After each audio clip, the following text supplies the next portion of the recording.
I don't.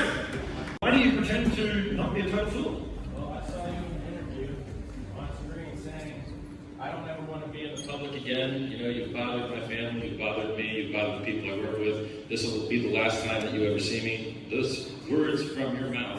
That's actually, I said I didn't want to go on television then. Please no bullshit. One, that was an hour interview that was cut and changed, which you'll find out at court soon, which they altered and they asked different questions and gave different answers to. So we'll do a new one. Are you Satoshi? Yes. Okay. So you wrote the Satoshi white paper. Yes. And you implemented the 1 megabyte block limit. I put a temporary limit in there after being badgered by Mr. Finney. Right.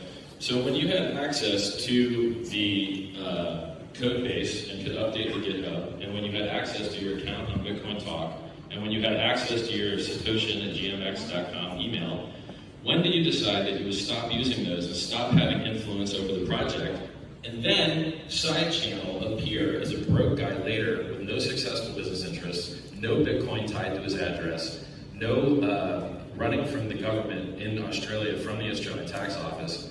Sorry, I'm not actually running from Australia. I'm in Britain. You know those extradition laws in Britain to Australia? Sorry, morons who make things up. That's called libel and slander. That's why I've already got a number of people in court, because they're dumb.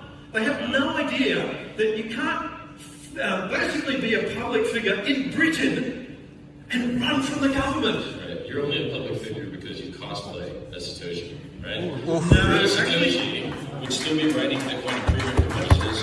Real Satoshi would have been there with me fighting against BCH and taking the brand. But you didn't even fork real Bitcoin. You forked a copy of Bitcoin. You made a copy of a copy. I did not fork Bitcoin. Segwit forked Bitcoin. Right. So, no, you want to say these things and whatever else, and you want to say blah, blah, blah. No, I actually made a deal with Jihan. Jihan actually stabbed us in the back, so that's a different issue.